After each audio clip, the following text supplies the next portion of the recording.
दिन ठीक था। ठीक है, ठीक है, बस ठीक है, ठीक है। नहीं, ये निकल गया इसमें से। ओके, ठीक है, ठीक है। ला हौला वला कुव्वता इल्ला बिल्लाहिल अलिय्यिल अज़ीम। बिस्मिल्लाहिर रहमानिर रहीम। अल्हम्दुलिल्लाहि रब्बिल आलमीन वस्सलातु वस्सलामु अला सय्यिदिल मुरसलीन अबिल क़ासिम मुहम्मद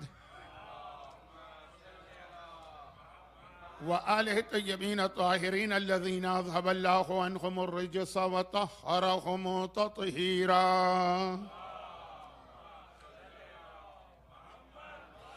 सिय्यमा अल इमामिल मुंतज़र वल हुज्जतिस सानिय्य शरज्जिलिल्लाहुम्म लहुल फरज व लानतुल्लाहि अला अअदाइहि मजमईन मिनल अज़ल इलल अबद। अम्मा बादु फ़क़द क़ाल अल्लाहु अज़्ज़ व जल्ल फ़ी मुहकमि किताबिहिल करीम। बिस्मिल्लाहिर रहमानिर रहीम। वमा अरसलना मिन रसूलिन इल्ला लियुताअ बिइज़्निल्लाहि वलौ अन्नहुम इज़ ज़लमू अनफुसहुम जाऊका फस्तग़फ़िरुल्लाह वस्तग़फ़र लहुमुर रसूल लवजदुल्लाह तव्वाबर रहीमन फला वरब्बिका ला युमिनूना हत्ता युहक्किमूका फ़ीमा शजरा बैनहुम सुम्मा ला यजिदू फ़ी अनफुसिहिम हरजन मिम्मा क़ज़ैता व युसल्लिमू तस्लीमा।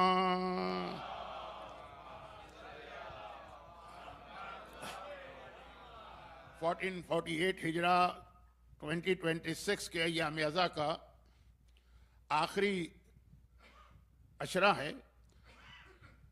फर्स्ट ऑफ रबीउल अव्वल की मुनासिबत से कल रात को मैंने कुछ गुफ्तगू की थी, तो बाद में पता चला कि शायद यहाँ पे चांद हो गया है, यानी वो बिल्कुल सही डेट के मुताबिक थी। एक मुख्तसर से बात ये अर्ज़ कर दूँ कि बाज़ चीज़ें ज़रा बहुत लाइट वे में जोक के अंदाज में कही जाती हैं, लोग उसको सीरियस ले लेते हैं, और बहुत सीरियस बातों को लोग बहुत ही ज़्यादा लाइट समझते हैं, जोक कर रहे हैं मौलाना। वो जो लाइट बंद करने की बात मैंने की थी वो खाली मजाक की बात थी, क्योंकि कभी कभार बाय मिस्टेक किसी से लाइट बंद हो जाती है, कभी किसी जगह पे ऑटो पर होती है लाइट। तो इतना तो मुझे यकीन है कि यहाँ पे तो कोई नहीं कहेगा, चाहे वो एग्जीक्यूटिव कमेटी, ट्रस्ट, किसी भी बड़ी पोजीशन पर हो कि मौलाना आप इमाम बारगाह से निकले हैं। अच्छा, अब ये जो तारीखें हैं 1 रबीउल अव्वल टू 8 रबीउल अव्वल, कल भी मैंने इसके हवाले से एक बात कही थी, और आज जो अभी ये मरसिया पढ़ा जा रहा था या सलाम पढ़ा जा रहा था या नोहा पढ़ा जा रहा था, इसके मुनासिबत से बात को एक और एंगल से बहुत शुरू में बयान किया जाए, क्योंकि मसाइब मैं इसी अंदाज से और इसी कॉन्टेक्स्ट में पढ़ने का अभी इरादा रखता हूँ। बहुत सारी चीज़ें ऐसी होती हैं कि हमारे मगज़ में होती हैं, लेकिन मजलिस कहीं से कहीं चली जाती तो आखिर में वादा पूरा नहीं हो पाता। देखिए, अब इस वक्त एक मसला तो चल रहा है, और वो ये है कि पहली रबीउल अव्वल क्योंकि मौलाए कायनात के बिस्तर रसूल पे सोने और पैगंबर इस्लाम के हिजरत करने और मुसलमानों के लिए एक इस्लामिक गवर्नमेंट कायम करने की तारीख है। हिजरत जब मौला से पूछा गया कि हमें भी अपना एक इस्लामिक कैलेंडर बनाना, तो कौन सा ऐसा मोस्ट इंपॉर्टेंट इवेंट है कि जिसको हम क्राइटेरिया बनाएं? पैगंबर की विलादत या पैगंबर का ऐलान रिसालत का नहीं, हिजरत। तो अब ये बहुत अहम एक इवेंट है, बहुत अहम वाकया है कि मौला ही के मशवरे पर यहाँ से इस्लामिक कैलेंडर बना। आज 1448 हिजरा है, पैगंबर की बर्थ को 1448 साल नहीं हुए, ऐलान रिसालत को 1448 साल नहीं हुए, हिजरत को। तो अब ये एक बहुत खुशी का मौका है, तो अब इन तारीखों में खुशी मनाई जाए, और पर 8 रबीउल अव्वल शहादत है उसको छोड़कर। यही है कि दूसरी जानिब अगर हम ये देखें तो यही वो तारीखें हैं कि जब शहजादी कौनैन के घर को जलाया जा रहा, पहलू पे कोड़ा मारा जा रहा और मोहसिन को शहीद किया जा रहा। तो अब ये गम का सिलसिला चले। चुनाचे जैसे मेरे जहन में इस वक्त आयतुल्लाह उज़्मा शेख वहीद खुरासानी का पिछले साल का फतवा कि दोनों चीज़ें अपनी जगह हो सकती हैं, आदमी जिस तरफ चाहे इख्तियार करे, इसमें शरन कोई गुनाह नहीं। तो कल हमारी गुफ्तगू जिस हवाले से हुई थी वो हिजरत की रात मौला का बिस्तर पे सोना, और आज मसाइब की हद तक अभी तक मेरे जहन में यही ख्याल है। लेकिन अब असल जो मौजू मेरा पहले दिन से मैं ऐलान कर रहा हूँ उसको ज़रा शुरू तो होना चाहिए, बल्कि आज तो उसे ख़त्म हो जाना चाहिए, और वो ये है कि ज़ियारत के हवाले से जो इस्लाम एक अहम तरीन डिमांड करता है हमसे और आपसे। ज़ियारत की बरकतें, ज़ियारत के फ़ायदे, ज़ियारत का सवाब, वो सारी चीज़ें तो आप सुनते हैं और इसी वजह से आप वहाँ ज़हमतें उठा के जाते हैं। और कुरान करीम की आयत में भी यही पहली बरकत तो यही बताई गई है कि हमने रसूल को भेजा, तुम इनकी इताअत करो। लेकिन वलो अन्नहुम ज़लमू अनफुसहुम, अगर कभी तुमसे कोई गलती, कोई खता, कोई मिस्टेक, कोई गुनाह हो जाए तो इन्हीं के पास आना और फिर ये तुम्हारे हक में दुआ करेंगे तो तुम देखोगे अल्लाह रहमत नाजिल करने वाला है। अल्लाह की रहमत कायनात का सबसे बड़ा गिफ्ट है, या सबसे बड़ी ब्लेसिंग है। हम और आप तो कोई हैसियत नहीं रखते। चौथे इमाम की मशहूर दुआ है जो बहुत से उलमा कुनूत में भी पढ़ते हैं, जुमला इलाही आमिल ना बे फजले का वला तो आमिल ना बे अदले। खुदावंदा जब क़यामत का दिन आए और नामा अमाल खुले और हिसाब किताब हो तो अपनी रहमत से मेरा मामला करना, अपने अदल से मामला ना करना। अब ये अदल खुदा एक अलग मौजू बन जाता है।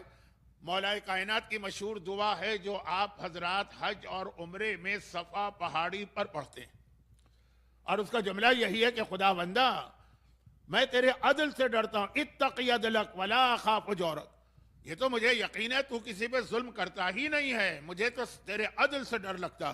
तो रहमत खुदा ये मिलेगी। ये ज़ियारत का वो फ़ायदा है जो बराह रास्त कुरान ने पहले दिन बताया। बाकी तो इतने फ़ायदे कि अगर एक किताब कामिल ज़ियारत उठा के देख लीजिए तो अव्वल से आखिर तक तमाम मासूमीन के हवाले से उसमें हदीसें ज़ियारत के फ़ायदे। मगर जब वहाँ तक बात पहुँच गई, आप ही नहीं बल्कि दुनिया भर में, अब अगर 20 मिलियन आदमी इस साल इराक में थे तो मेरा अंदाज़ा है कि तकरीबन सब लोग वहाँ से आ चुके होंगे। अब नए ज़ायरीन जा रहे हैं, 28 सफ़र के लिए गए, रबीउल अव्वल की तारीखों के लिए गए। तो अब ये जब वापस आ रहे हैं तो क्या करना है। यहाँ कुरान करीम का वो पैगाम आ रहा है जो असल में मेरा मौजू था, आयत नंबर 64 वो थी जो अभी तक मैंने पढ़ी कि अल्लाह रहमत नाजिल करेगा। 65 और इसको समझाने के लिए मुझे फिर एक ऐसा जुमला कहना पड़ेगा जो आपने मुझसे कई बार सुना होगा। मैं अक्सर उस जुमले को बयान करता रहता हूँ और वो ये है कि जहाँ पे ज़ियारत की फजीलत, अहमियत का पैगाम कंप्लीट हुआ, वला अन्नहुम ज़लमू अनफुसहुम जाऊका फस्तगफिरुल्लाह वस्तगफर लहुमुर रसूल लवजदुल्लाह तव्वाबर रहीमा, मा आया फला फौरन जो लफ्ज आ गया, फला व रब्बिका ला युमिनून, तेरे रब की कसम ये मोमिन नहीं। कसम भी खाई और अल्लाह ने अपनी ज़ात की कसम खाई और कसम खा के ऐलान किया कि ये लोग मोमिन नहीं। तो मैं अक्सर कहता हूँ कि हम और आप अगर किसी को कहें भाई हमारा मोमिन है तो हमारे कहने की कोई हैसियत नहीं, और अगर हम गुस्से के आलम में और झगड़े के दौरान कहते मैं तुम्हें मोमिन नहीं मानता तो हमारे ये कहने की कोई अहमियत नहीं। हम ईमान का सर्टिफिकेट दें तो बेकार है, हम किसी से ईमान छीन लें तो बेकार, लेकिन अगर खुदा कह दे और इस तरह कहे कि ला युमिनून, ये मोमिन नहीं। लेकिन जो इसके बाद खुदा कह रहा है कि क्यों मोमिन नहीं है और मोमिन बनना है तो क्या करना है, वो बात की चीज़ है। उससे पहले का लफ्ज फा, जो अरबी ज़बान के लेटर्स है ना, जैसे इंग्लिश में ABCDEFGH है मसलन, अरबी ज़बान में भी अलिफ बा ता सा जो कुरान पढ़ते हैं उनको मालूम है एक लफ्ज है फा। फा का मतलब ये होता है कि दो चीजें एक दूसरे से इतनी मिली हुई हों, अलग अलग हों, लेकिन इतना एक दूसरे से मिली हुई हों कि सेकंड क्या, आजकल तो सेकंड से भी छोटी चीजें निकल आई ना, माइक्रो सेकंड वगैरह, इतना भी बीच में गैप ना हो, उसके लिए लफ्ज फा आता है। और मैं इसके लिए पाकिस्तान के बाद उलमा का एक नुक्ता दोहराता हूं और फिर कहता हूं जहां तक उन्होंने कहा उसके आगे मुझसे भी एक बात सुन लीजिए। ये आज का जो पैगाम है वहां तक नहीं जा रहा, लेकिन वो पैगाम लफ्ज फा से कुरान ने दिया। वलो बार बार आयत नहीं पढ़ रहा हूं क्योंकि आयत बहुत लंबी है। फस्तगफिरुल्लाह वस्तगफर लहुमुर रसूल वजदल्लाह तव्वाबर रहीमम फला रब्बिक, फा गया। फा की ताकत बता रहा हूं, फा कहते किसे। बहुत मशहूर जुमला है पाकिस्तान के बाद बड़े बड़े स्पीकर्स का, खतीब, और ये जुमला वो कहते हैं सूरह यासीन की आखिरी आयत से कनेक्ट करके, और सूरह यासीन की आखिरी आयत को कनेक्ट करते हैं गदीर से, जहां तक वो बात कहते हैं फिर तो मजमा वाह वाह नारे, जो आपको मेरे यहां तो मौका भी नहीं मिलेगा। अब मैं उसके आगे फिर इसको कनेक्ट करता हूं सूरह कौसर से। तो फा की ताकत समझाना, ये इस वक्त इन नुक्तों की तफसील में नहीं जा रहा हूं। सूरह यासीन की आखिरत इन्नमा अमरुहु इज़ा अरादा शयअन अन यक़ूल लहू कुन फयकून। अल्लाह की ताकत बता रहा है कुरान, यानी अल्लाह खुद अपनी ताकत बता रहा है। इन्नमा अमरुहु इज़ा अरादा शैअन, जब मैं किसी चीज का इरादा करता हूं तो कुल, मैं कहता हूं कुन, कुन माने हो जा, फयकून हो जाती है। अब यह है कि किसी मोमिन को किसी आर्गुमेंट और डिबेट में नहीं पड़ना। जब अल्लाह कहे कुन, वो चीज हो जाती है। तो कितना टाइम लगता है उस चीज के होने में? 1 साल, 6 महीने, 1 महीना, 1 वीक, 1 दिन, 1 घंटा। जब अल्लाह कोई काम करना चाहे और कुन कह दे कि हो जा, फयकून, कुरान कहता है वो हो तो जाती, लेकिन कितना टाइम लेती है वो चीज?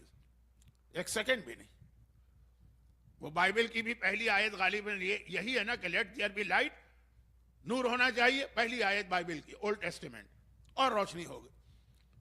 फा, ये फा की ताकत है। बस अब आप अल्लाह की ताकत जहन में रखिए कि अल्लाह एक काम का इरादा करे और कहे हो जा, तो कितना टाइम लगेगा? वो फा है। अगर आप कहें 1 सेकंड भी नहीं लगेगा, तो फा इसे कहते हैं कि 1 सेकंड से पहले भी जो काम हो जाए। हत्ता जिस चीज में टाइम चाहिए ही चाहिए, लेकिन अल्लाह चाहे तो वहां वो भी नहीं।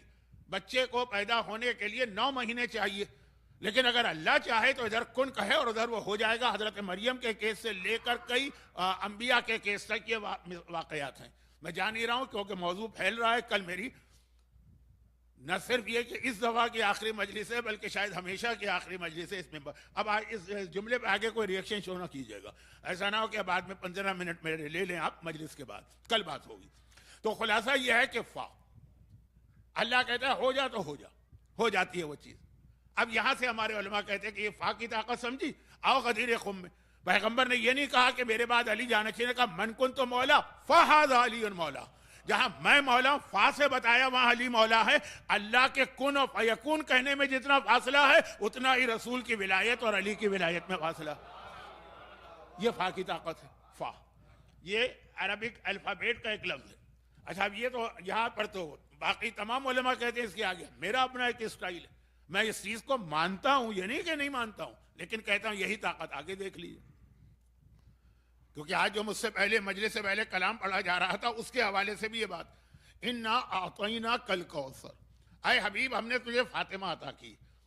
फातिमिया की मजालिस नहीं है, वरना तो फिर कौसर, कौसर के माने, कौसर का इंटरप्रिटेशन, कौसर की हिस्ट्री, वो सब छोड़ दीजिए। हर एक को पता है कौसर शहजादी के नामों में से नाम।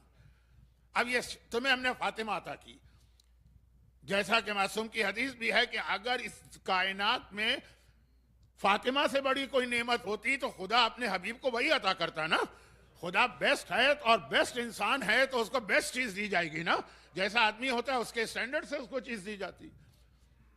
तो अब ये पैगंबर को कौसर दी गई, यानी फातिमा से बेहतर खजाने कुदरत में कोई नेमत ही नहीं है। लेकिन फिर क्या कहा खुदा ने, फसल्ले ले रब्बिक। फातिमा का नतीजा फा है कि फौरन नमाज पढ़ो, यानी फातिमा और नमाज के दरमियान इतना फासला भी नहीं हो सकता कि हमका 1 सेकंड का फासला है। जैसे कुन और यकून में कोई फासला नहीं, जैसे मनकुन तो मौला फहाजा अलीयुन में कोई फासला नहीं, उसी तरह फातिमा और नमाज में फासला नहीं है। जो फातिमा वाला होगा वो हमेशा नमाजी होगा। ये मेरा अपना एक अलग मौजू, लेकिन ये फा की ताकत समझा रहा हूं, बहुत ज्यादा समझा दी फा की ताकत। अब आ जाइए जियारत। कुरान ने कहा जियारत करो, फायदा भी बताया। हमारे यहां बहुत सारे काम आदमी करता है किसी इंसेंटिव के जरिए। अगर आप जबरदस्ती करवाएंगे वो काम करेगा, लेकिन वो जबरदस्ती वाले काम में वो मजा ही नहीं होगा। शौक दिलाया जाता है, मोटिवेट किया जाता है, इंसेंटिव दिया जाता है। दुनिया की वो तमाम हुकूमतें जो अपने सिटीजन्स को बहुत सारी फ्री सहूलतें और वेलफेयर स्टेट थी, इंग्लैंड सबसे पहले था, स्वीडन है, नॉर्वे है, डेनमार्क है, कनाडा है, न्यूजीलैंड है, ऑस्ट्रेलिया, सब वापस ले रहे। क्यों? इसलिए के लोग आदी हो गए ऐशो आराम के। जब इतना मिल जाता है घर में बैठे बैठे तो उनको काम करने का शौक ही खत्म हो गया, इंसेंटिव भी नहीं। बाद मुसलमान वहां फिर भी काम करते हैं और उससे उनको बहुत बेनिफिट मिलते हैं। वो क्या काम करते हैं? बच्चे पैदा करते हैं। खैर, तो जितने भाई यही काम है उनका काम ही यही है। जितने बच्चे पैदा करोगे उतने ज्यादा बेनिफिट मिलेंगे, तो अब वो इसके ऊपर भी पाबंदी लगा रहे हैं। खैर, तो खुलासा ये है कि खुद आदमी दिल से एक काम करे, बहुत फर्क होता है। प्रेशराइज करके आपको जबरदस्ती एक काम कराया जाए और एक आप खुशी से करें। तो कुरान ने कहा तव्वाबन रहीमा, सारी बरकतें बताई। फला व रब्बिक, जब तुम जियारत के लिए गए और ये बरकतें मिली तो फला व रब्बिक, अब तुम्हें क्या करना? और कितने दिनों के बाद करना है? भाई हम जियारत करके आए, 1 महीना तो हमको आराम करना है ना, फिर हम स्टार्ट करेंगे। 6 महीने तो हमें मिल जाएंगे ना? नहीं, ताकत समझिए, सेकंड भी नहीं। और वह पूरी आयत का तर्जमा नहीं कर रहा हूं, खुलासा बता रहा हूं क्योंकि टाइम बहुत कम है। फला रब्बिका ला युमिनूना हत्ता युहक्किमुका फीमा शजरा बैनहुम सुम्मा ला यजिदू फी अनफुसिहिम हरजम मिम्मा क़ज़ैत। बस जियारत करने के बाद मोमिन को ऐसा होना चाहिए कि जो हुक्म ए हबीब तू देगा वो उसको माने, बल्कि इस तरह माने कि दिल में भी ये ख्याल पैदा ना हो कि आखिर ये क्यों कह दिया। बहुत सारी चीजें आदमी मानता है, कबूल करता है, एतराज नहीं, नो आर्गुमेंट, नो डिबेट, लेकिन ये कि दिल में ख्याल आता है कि आखिर क्यों, वाई दिल में सुम्मला एक वसवसा होता है शैतानी, वो नहीं, यह है कि बाकायदा सोचना।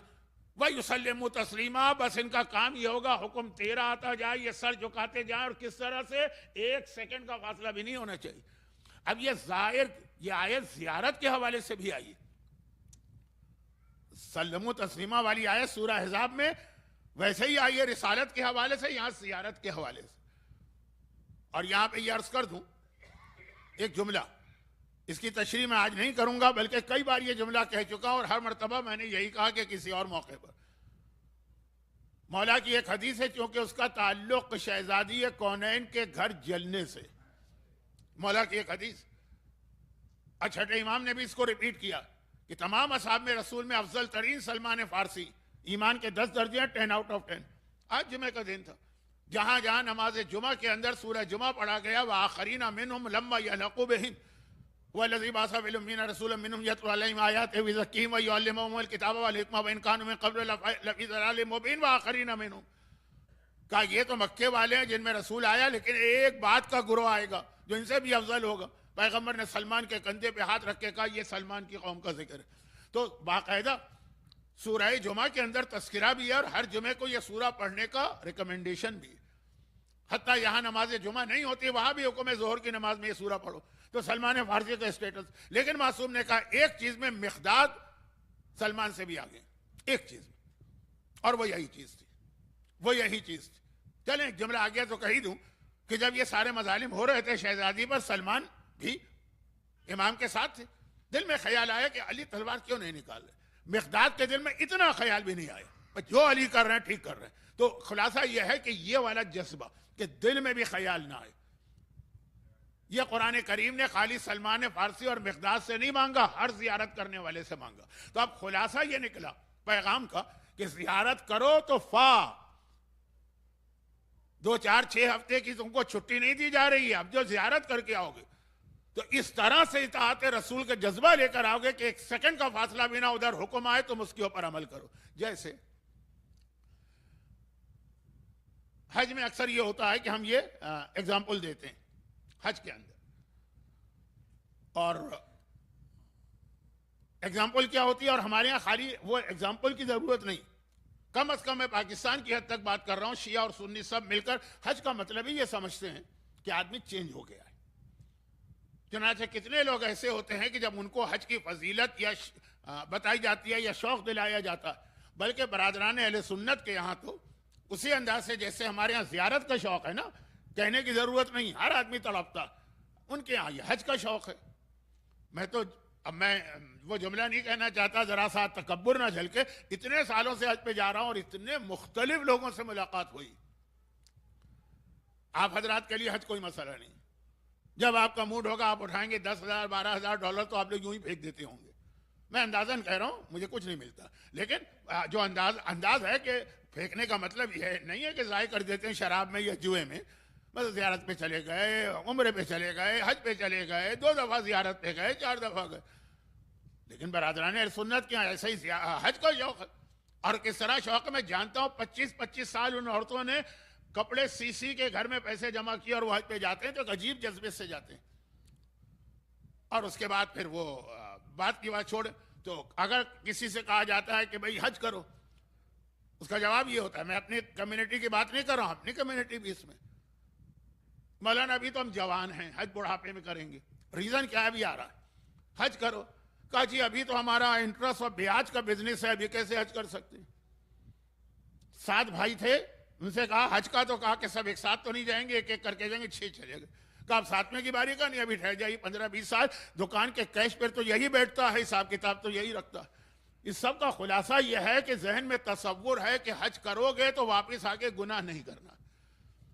तो अब उस वक्त हज करो कि जब फिर गुनाह की जरूरत ना रहे। मसलन जवान आदमी को गुनाह करना, अब बूढ़े हो जाएंगे, ताकत भी ना रहेगी गुनाह की, या अगर ताकत होगी तब भी दिल नहीं चाहेगा, तो उस वक्त हज करेंगे ताकि उसके बाद गुनाह ना हो। ये है कंसेप्ट। अब ये सूद का कारोबार है, ब्याज का कारोबार है, इंटरेस्ट का कारोबार फैला के रखा है। हमारे यहाँ भी ऐसे लोगों को लोन देते हैं और इंटरेस्ट लेते हैं। बदतरीन गुनाह जो कुरान की आयत में है कि तुम अल्लाह से जंग कर रहे हो। बात गुनाहों की शिद्दत हदीसों में तो आई है, कुरान के अल्फाज बहुत सेलेक्टेड हैं, लेकिन इस गुनाह के बारे में लेकिन कहा ठीक है करेंगे हज, लेकिन अभी तो हमारा सोर्स ऑफ इनकम यही है। जब वो एज आ जाएगी कि रिटायर हो जाएंगे, अब इनकम ये बंद हो जाएगा, सोर्स ऑफ इनकम बंद कर देंगे तो चले जाएंगे। दुकान के कैश पे बैठ रहा है तो वो हर वक्त फ्रॉड और चीटिंग करता है। 6 भाई तो नहीं कर रहे हैं, तो करके आ गए। अब इसको उस वक्त के लिए रखा है कि जब ये सारा वो रिटायर हो जाएगा। तो ये सारी चीजें तसव्वुर क्या है। अच्छा अभी देखिए, नियत इनकी बहुत अच्छी है, नियत अमल गलत है। हज को डिले कर रहे हैं इस वजह से, नियत तो अच्छी। नियत क्या अच्छी है कि जब हज कर लो फिर क्या गुनाह, फिर नहीं होना चाहिए। इस्लाम में ऐसे कई वाकयात है कि लोगों की नियत अच्छी थी, अमल गलत था। तो बाद लोग इतनी यानी सिंसियरिटी के साथ ये करते थे कि उनको अप्रिशिएट भी किया गया। भाई मशहूर हदीस है, पैगंबर ने जेब से 12 दिरहम निकाले, 1 2 3 4 5 12 और अली को दिए और कहा कि हाय अली, ये मेरा लिबास अब बहुत पुराना हो गया, बहुत फट गया है, बहुत सीधा है, जाके मार्केट से एक नया लिबास लेके आ जाओ। वो जो अरबी कुर्ता होता है। मौला गए और लिबास लेके आ गए। अच्छा अब वो ला रहे हैं पैगंबर के लिए लिबास। तो अली के जहन में जो पैगंबर की अजमत है, तो जो बेहतरीन लिबास था वो खरीद के लाए। जैसा कि मैंने कहा ना कि जब आप किसी के लिए कोई चीज लेते हैं तो आप ये देखते हैं कि वो किस पोजीशन का आदमी है, उसके एतबार से उसको गिफ्ट देते हैं, उसकी हैसियत को देखते हुए। बहुत ही मामूली गरीब आदमी है, तौहीन की नीयत से नहीं कह रहा हूं, तो उसको आप बहुत महंगी चीज नहीं देंगे और उसके लिए मुसीबत बन जाएगी। अगर आप ये क्या पता नहीं, मुझे अमेरिका का तो नहीं पता, हमारे यहाँ वेस्टर्न कंट्रीज में, यूरोप वगैरह में रोल्स रॉयस, फरारी, लमंगानी, एक से एक गाड़ियां होती। यहाँ तो हर चीज अलग होती है ना आपकी। तो वहां पे और किसी गरीब आदमी को देंगे तो उसका टैक्स, उसका मेंटेनेंस, जो साल में एक दफा सर्विस है, वही उसका मकान बिकवा देगी, उसके लिए बेकार है वो। पहले जमाने के बादशाह जब किसी से रिवेंज लेते थे उसको हाथी दे देते थे, वो बहुत बड़ा गिफ्ट मिला है। गिफ्ट नहीं मिला, अब ये हाथी का जो मेंटेनेंस है, उसकी जो ग़िज़ा है, ये बेचारा मर जाएगा और बेच भी नहीं सकता, बादशाह का गिफ्ट है। तो खैर जिसके लिए आप लेते हैं उसके लिए। अब ये जो हमारे यहाँ एक लफ्ज इस्तेमाल होता है, पता नहीं आप लोगों ने सुना है कि नहीं सुना होगा, बिजनेसमैन, जो चीज भी जरा थर्ड क्लास होती है ना, हम लोग उसको कहते हैं टीमो। कोई है चाइनीज कंपनी ना, TEMU, बिल्कुल थर्ड क्लास चीजें होती हैं, बेकार किस्म की।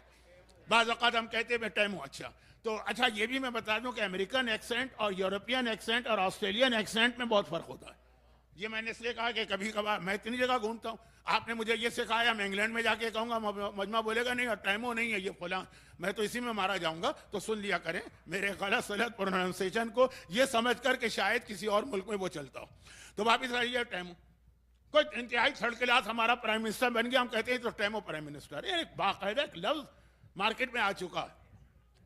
तो अब यह है कि टाइमो वाली चीज आप खरीद के उसको दे रहे। अब जैसे हम लोगों को अव्वल तो लोग गिफ्ट देते नहीं है, मैं तो लेता भी नहीं, जो देते हैं तो टाइमो से देख के देते हैं कि भाई ये तो मौलाना लोग हैं, गरीब आदमी हैं, ये क्या, इनको क्या जरूरत है कोई गिफ्ट देने की ना। देना है तो टाइमो, इसीलिए $1 की चीजें मिलती हैं, आधे $1 की। तो चले बात ये हो रही कि अब अली रसूल के लिए कपड़े खरीदने गए तो जो मार्केट में, और 12 दिरहम भी पैगंबर ने दिए, तो 12 दिरहम का लिबास खरीद के लाए, लाके रसूलुल्लाह के हवाले किया। हमारे यहाँ एक दुआ बहुत दी जाती है और बहुत अहम दुआ, अल्लाह तुम्हारी रोजी में या रिस्क में बरकत दे। बरकत का लफ्ज बहुत अहम है, वो यहाँ समझ में आ रहा, क्योंकि इस सफर की तारीखें और रबीउल अव्वल की मैं रसूल खुदा को जहन में रख के भी बहुत सी बातें कहता हूँ, मौजू से हटता भी नहीं हूँ, लेकिन वाकयात रसूल ला के दिए। रसूल ने देखा, कहा है अली ये लिबास बहुत कीमती है और मुझे ये लिबास पहनना अच्छा नहीं लग रहा है। बाज़ औक़ात मासूम ने एक जुमला इस्तेमाल किया, वो इस रिवायत में तो मुझे नहीं मिला, कि भाई अब हमारा बुढ़ापा आ गया, अब ये लिबास हम नहीं पहनेंगे। बाज़ औक़ात इस तरह भी कहते हैं कि ठीक है अच्छा लिबास है, शानदार लिबास है, जवान पहने तो अच्छा लगेगा, अब हम 60 में या 60 प्लस में क्या पहने। तो खुलासा यह कि पैगंबर का ऐसे ही जुमला था कि लिबास जो है ना बहुत अच्छा है, बहुत कीमती। अली तो अपने हिसाब से लेकर आए थे कि रसूल को देना। रसूल ने कहा ये नहीं चलेगा, अय अली ऐसा करो कि दुकानदार को जाओ और ये लिबास वापस करके आ जाओ। तो मेरा मौला गया, लिबास वापस किया। ये इतना टुकड़े की बज़ाहिर जरूरत नहीं है, लेकिन इसके बगैर लफ्ज़ बरकत समझ में नहीं आएगा। तो वाक़या पढ़ आए और आके रसूलुल्लाह के हवाले 12 दिरहम कर दी कि या रसूलुल्लाह मेरे एतबार से तो मार्केट में कोई ऐसा ड्रेस नहीं जो मैं आपके लिए खरीदूं। रसूल ने कहा चलो मैं तुम्हारे साथ चलता हूं। पुराना जमाना है, कितना बड़ा शहर है मदीना। आज जो मस्जिद नबवी है ना, पुराने जमाने में पूरा सिटीज के अंदर था। तो पैगंबर गए, जा रहे हैं, रास्ते में देखा एक कनीज बैठी रो रही है। पैगंबर रुक गए, रोता देखा उसको, रुक गए, कहा कि क्या बात है, रो क्यों रही हो। कहा मेरे आका ने मुझे 4 दिरहम दे के कुछ सौदा लेने के लिए, कुछ चीजें खरीदने बेचा था, वो मेरे हाथ से दिरहम गिर गए और अब मैं बहुत परेशान हूं कि वो दिरहम गिर गए, मेरा आका तो मुझे पनिश करेगा। पहले जमाने में गुलामों और कनीजों को तो कैसा पनिश किया जाता था, नाक काट दी, कान काट दिया, फिजिकल टॉर्चर किया, जो इतने जालिम नहीं भी थे तब भी। खाना बंद कर दिया, उसका रात का आराम बंद कर दिया, पनिश। रो रही है। पैगंबर ने कहा अच्छा 4 दिरहम की बात है, अय अली जो 12 दिरहम तुम लेकर आए दुकानदार से, 4 इसको दे दो, उसको दे दी। कहा जाओ, और आगे बढ़े। दुकान पे पहुंचे, उस दुकान के अंदर जो टेमो की प्रोडक्शन थी ना, उस सेक्शन में गए, 4 दिरहम का लिबास अपने लिए पसंद किया। कहा ये लिबास काफी है मेरे लिए, बहुत शानदार लिबास, पहनने की क्या जरूरत है, जो लिबास का मकसद है वो पूरा हो रहा है, चलो ये खरीद लो। 4 दिरहम में वो लिबास खरीदा और वापस आ रहे। दुकान से निकल के चंद कदम गए, रसूल का मशहूर वाकया, शायद इतना मशहूर ना हो लेकिन बहरहाल है एक वाकया। गए तो देखा कि एक आदमी जो है बेलिबास, खाली उसने अंडरवेयर टाइप की चीज पहनी है, पूरे जिस्म पे कोई लिबास नहीं। पैगंबर ने अपना ये लिबास जो अभी खरीद के आए, पहना भी नहीं, उसको दे दी। अय अली वापस चलो। गए उसी दुकान से 4 दिरहम का एक और लिबास खरीदा और लेके आ रहे हैं।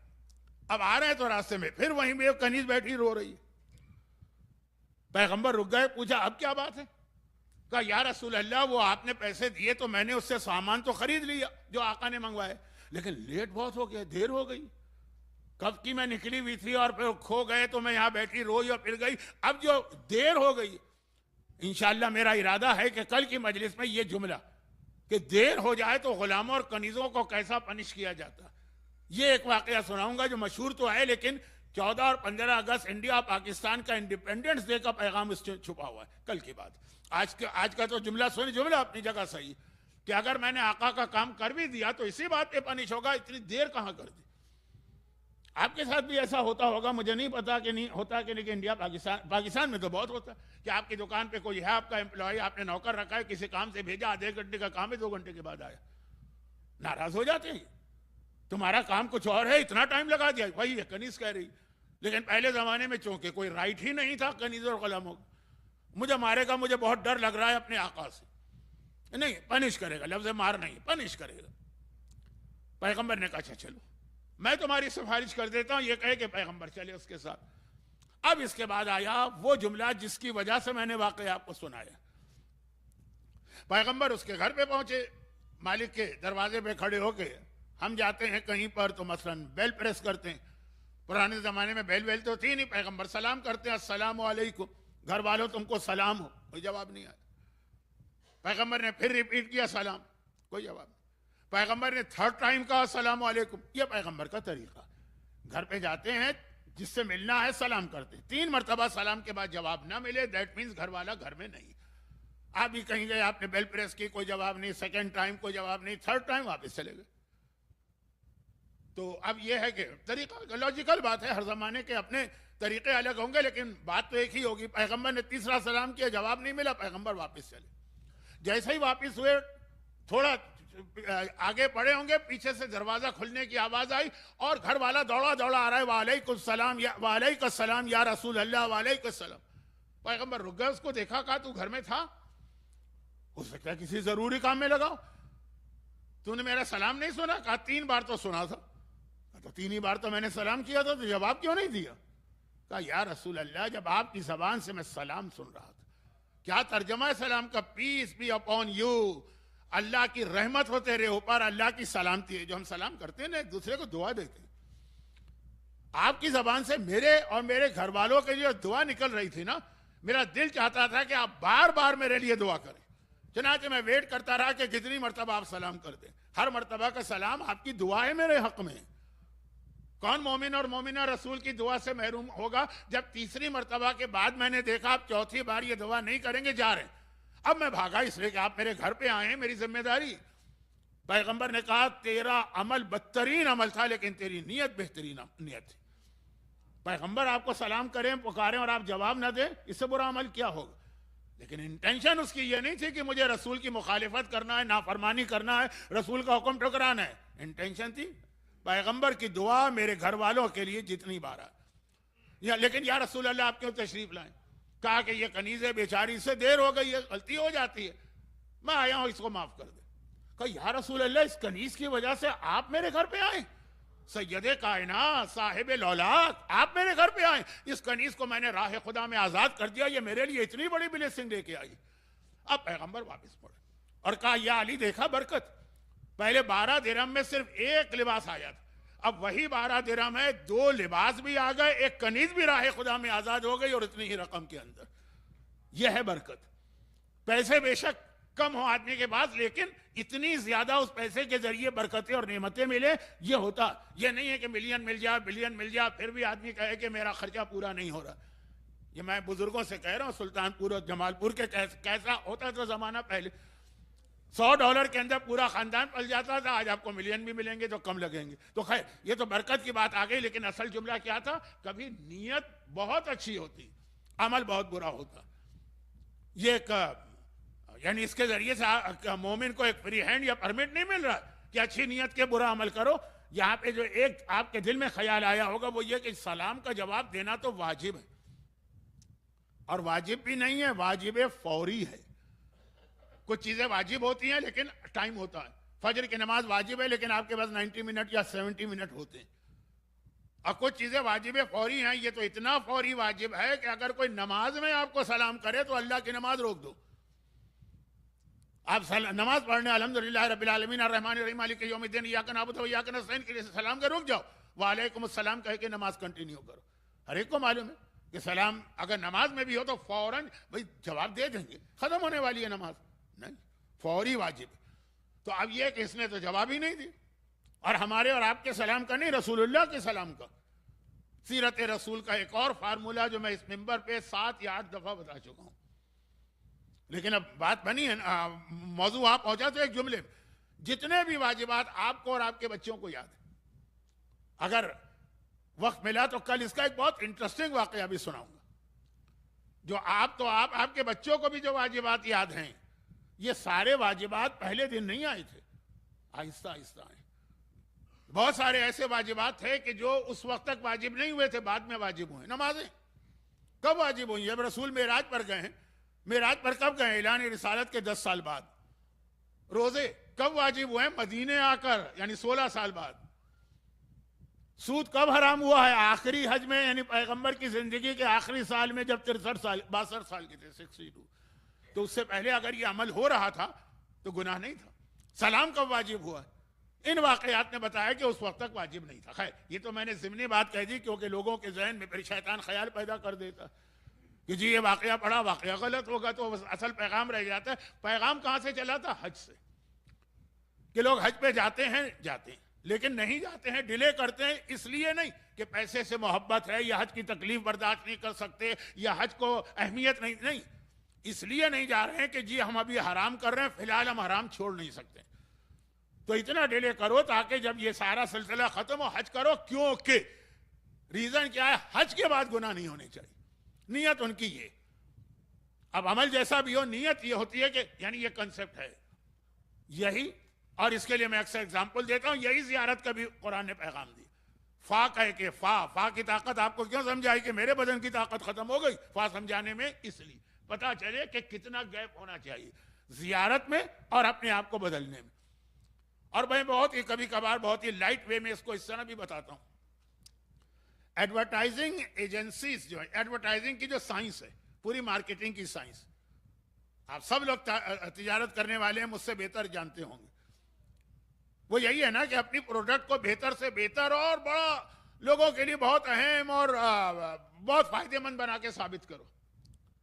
तो उसका एक तरीका होता है। वो हज में भी मैं मिसाल देता हूं, हमेशा मिना के मैदान में जब हज मुकम्मल होता है, मोमिन रिलैक्स होता है, वहां पे हर साल मैं मजलिस पढ़ता हूं मिना के मैदान में, मोमिन रिलैक्स। और जियारत के दिन भी, जियारत में भी आखिरी मजलिस में। जियारत में कभी मुश्किल हो जाता है क्योंकि जियारत में लोग कम टाइम निकाल के जाते हैं, फिर भी वो मिसाल सुन लीजिए आज यहाँ पे। और वो ये है कि देखिए एडवर्टाइजिंग में ये होता है ना, प्रोडक्ट है तो वो अपने प्रोडक्ट को साबित करने के लिए 2 पिक्चर देते हैं। इंटरनेट पे भी आजकल इस तरह का तरीका, और पहले जो न्यूज़पेपर थे, जो जनरेशन मेरे सामने बैठी है, आप लोग तो न्यूज़पेपर पढ़ा करते होंगे। आपकी एज के लोग कराची में कहते रहे मौलाना आज हम छापे में ये पढ़ के आए, वो लफ्ज़ छापा इस्तेमाल करते थे। पहले तो मेरी समझ में नहीं आता था छापा क्या, चाप, क्योंकि उर्दू के अंदर लफ्ज़ छापा जो है पुलिस कहीं रेड करती है। खैर, तो खुलासा ये कि पता चला कि नहीं, गुजराती लोग इस तरह बोलते हैं कि उससे मुराद होती है प्रिंट मीडिया, है ना, अखबार। उसमें बहुत होता सही। मसलन दुनिया में इस वक्त सबसे बड़ी इंडस्ट्री कौन सी है, मैं यकीन से तो नहीं कह सकता, लेकिन टॉप 5 इंडस्ट्रीज में है कॉस्मेटिक सर्जरी वाली। हर आदमी पागल हो रहा है अपने आप को बेहतर से बेहतर बनाने का, और बन चुका है। यानी ये कॉस्मेटिक सर्जरी, अभी मैं इंग्लैंड में था, अभी जो सेकेंड अशरा मैंने पढ़ा इंग्लैंड में पढ़ा, तो बस गवर्नमेंट की तरफ से रुकावट आ रही है, वरना तो वो कंपनियां तैयार हैं। यानी वो ये तो फार्मास्यूटिकल कंपनियों का है ना, बाकायदा फार्म भी उन्होंने एज ए मॉडल फार्म भी उन्होंने इंटरनेट पे दिया। क्या चीज, आपको कैसा बच्चा चाहिए, बाकायदा वो कहते हैं ब्लैक, व्हाइट, फला कलर, चाइनीज टाइप का, हाइट कितनी चाहिए, वेट कितना चाहिए, कलर, स्किन का कलर क्या चाहिए, नाक कैसी चाहिए, आंखें कैसी चाहिए, होंठ कैसे चाहिए। और खवातीन की हद तक तो इसके बाद वो चीजें आती हैं जो मिंबर पे पढ़ना भी हराम होगा मेरे ख्याल में। बाकायदा आप वहां ठीक करें ये दुनिया में हर इलाके का अलग उसूल। अफ्रीका की मर्दों को, औरतों के मोटे मोटे होंठ चाहिए, इंडिया पाकिस्तान के मर्दों को जरा पतले होंठ वाली औरत चाहिए, है ना। अब आप जाके घर में अपनी बीवी को आईने के सामने खड़ा करके चेक ना कीजिएगा, ये तो मैं मिसाल दे रहा हूँ। फार ईस्ट यानी जापान और चीन, वहां औरतों की वो नाक चाहिए जो चपटी हो। ईरान में जाके देखिए हर लड़की को वो नाक चाहिए मसलन चपटी ना हो। तो अब ये सर्जरी होती है ना इसकी, वो कहते हैं ये सब क्यों कर रहे हो, पैदा होने से पहले ही फार्म भर के दे दो कि ऐसा बच्चा चाहिए, अब ऐसा ही बच्चा हम पैदा करेंगे, बनाएंगे बच्चा। और ये सीरियस बात मैं कर रहा हूं, कोई जोक भी नहीं कर रहा हूं। और ये सारे इसके उनके तजुर्बे जो हैं वो सक्सेसफुल हो चुके हैं। बस मसला सिर्फ ये कि अभी गवर्नमेंट रेगुलेशन परमिशन नहीं दे रहे। जैसे आपको पता होगा कि इंडिया में अबॉर्शन पाबंदी है, इसलिए कि जहां किसी को पता चला, या ये अल्ट्रासाउंड की बात कर रहा हूं कि लड़की है, उन्होंने कहा अबॉर्ट कर दो, लड़का चाहिए। लड़के के चक्कर में कितनी लड़कियां जो है ना, यानी माँ के पेट में अभी जो मदर्स वॉर्म एबॉर्शन हो जाता है। तो कुछ कवानीन है कुछ इलाकों के, हमारे पाकिस्तान में तो अभी इतनी बुरी हालत नहीं है, लेकिन हिंदुओं में बहुत ज्यादा है कि बेटा चाहिए बेटी नहीं। तो अब वो क्या, इंग्लैंड की गवर्नमेंट ने रोका हुआ है, लेकिन कब तक। ये जो कंपनियां होती हैं ना, आपको पता है ना, ये इतनी ताकतवर होती है कि गवर्नमेंट को उठा के फेंक देती हैं अगर जब इनका मूड हो तो। ये एआई कोई कम चीज, खतरनाक चीज है, लेकिन अब सारे हुकूमतें परेशान भी हैं इससे और मजबूर भी हैं। तो खैर, कहने का मकसद ये था कि ये एडवर्टाइजिंग होती। अब ये कॉस्मेटिक इंडस्ट्री सबसे बड़ी इंडस्ट्री है, या वन ऑफ द 5 बेस्ट और प्रॉफिट वाली इंडस्ट्री। उसके अंदर ये आता है कि मसलन आजकल लोगों को बहुत शौक है वजन कम करने का। इतना शौक है कि लोग मुझसे भी पूछते हैं मौलाना आपका वेट पिछले साल के मुकाबले में कम लग रहा है। मैंने कहा ये सारी बातें मिंबर पे नहीं बताऊंगा, लेकिन खुलासा ये, तो अब अखबार में उसका इश्तिहार आता था। अब आजकल न्यूज़पेपर तो सभी खत्म हो गए, ऑलमोस्ट 2-2 साल पुराने भी ऑनलाइन चले गए। लेकिन बहरहाल बात तो आप मेरी समझ रहे हैं। 2 तस्वीरें होती थी, एक होती थी हमारा स्लिमिंग सेंटर ज्वाइन करने से पहले, और एक होता है उसके बाद। अब वो जो उससे ज्वाइन करने से पहले वो जो जापान के वो सोमो पहलवान होते हैं ना, उससे भी डबल वो लड़की होती, औरत, लड़की क्यों कहूं। और उसके बाद माचिस की तीलीज की तरह से वो होती है। या हमारे क्लिनिक को ज्वाइन करने से पहले, क्लिनिक को ज्वाइन करने के बाद। पाकिस्तान के अंदर एक लड़कियों में एक जुनून था, क्या कहेंगे इसको, क्रेजीनेस, मेनिया, क्या कहेंगे, पागलपना था। और अभी भी हर लड़की को गोरा होना, और यहाँ ये तो हर एक को काला होना। खैर, तो खुलासा यह है कि वो हर एक को गोरा होना। वो क्रीम कितनी पॉपुलर होती। अब शायद इंडिया ने कुछ पाबंदी लगाई है एडवर्टाइजिंग में ऐसे जुमलों की जिससे ये डिस्क्रिमिनेशन आ जाए काले और गोरे का शायद। लेकिन बहरहाल पाकिस्तान में बहुत शौक था, हर एक चाहती थी, हर लड़की चाहती थी मैं गोरी हो जाऊं। तो पाकिस्तान में एक बहुत मशहूर क्रीम आती थी, मैं नाम भी नहीं लूंगा कि कहीं कोई ट्राई ना कर ले कि भाई मौलाना ने कहा है तो शायद ये असर करे। असर वसर कुछ नहीं करती वो, ना आपको वजन कम करती है ना रंग गोरा करती है, सिर्फ आपका जो वॉलेट है ना उसका वजन कम करती।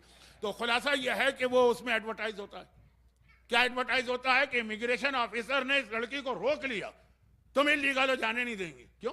क्योंकि जब वो आई थी तो पासपोर्ट पे तस्वीर से बिल्कुल काली थी, अब जा रही है तो इतनी गोरी होके जा रही, ये तो तुम्हारी तस्वीर ही नहीं है, गलत पासपोर्ट है ये।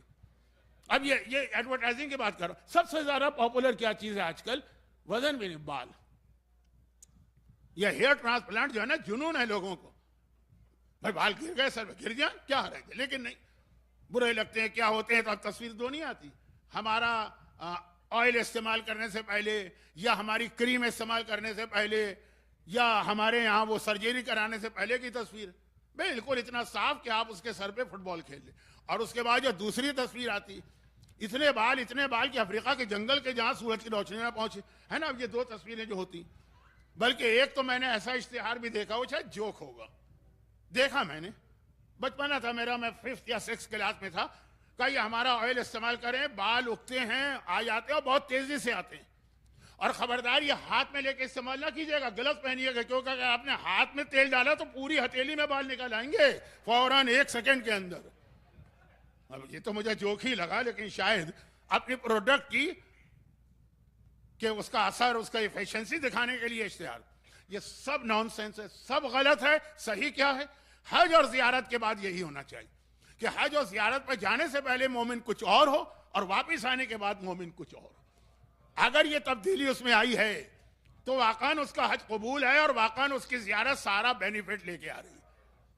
अगर ये वाकई इतना बदलाव आया कि घर वाले हैरान कि तुम वही हो जो जहां से गए, जरा सी बात पे गुस्सा भी आ जाता था, कभी झूठ भी बोल देते थे, कभी गाने भी सुन लेते थे, कभी मिक्स गैदरिंग में भी चले जाते थे, कभी तुम्हारे बाल भी खुल जाते थे। अब कैसे आए हो? ये जियारत फला व रब्बिक, कितने दिनों के बाद जियारत के फला फा की ताकत है कि इधर जियारत आपने मुकम्मल की, यानी तारीख में वाकयात पे वाकयात हैं। असद इब्न ज़ुरारा का वाकया तो मैं इसलिए बताता हूं कि उसका बहुत गहरा ताल्लुक हिजरत से, 40 मिनट का वाकया है, बता नहीं रहा हूं, सिर्फ इशारा कर रहा हूं क्योंकि लोगों ने बहुत सारी ऑनलाइन मजलिसें सुनी। तो कितने वाकयात हैं कि रसूल खुदा का चेहरा देखते ही वो काफिर कलमा पढ़ लेता था कि ये चमकता हुआ चेहरा जो है ये किसी झूठे का नहीं हो सकता। इमाम के चेहरे की जियारत करते ही वो इमाम का मानने वाला बन जाता था। और यही असर और यही तासीर इमाम की जरी की होना चाहिए कि मोमिन जाए और पहली निगाह जरिए इमाम पे पड़े, उसका दिल दिमाग सब बदल के रह जाए, और जब वापस आए तो इतना चेंज आए, ये इस्लाम तकाजा कर रहा है। हाँ, फिर उसने कहा ना कि कुछ गलतियां हो जाएंगी, अब मासूम बन के तो नहीं आएंगे, तो ये इन्हीं के जरिए माफ होगा, लेकिन चेंज आनी चाहिए। और फिर इसी चेंज आनी चाहिए को मैं आगे बढ़ा रहा हूं।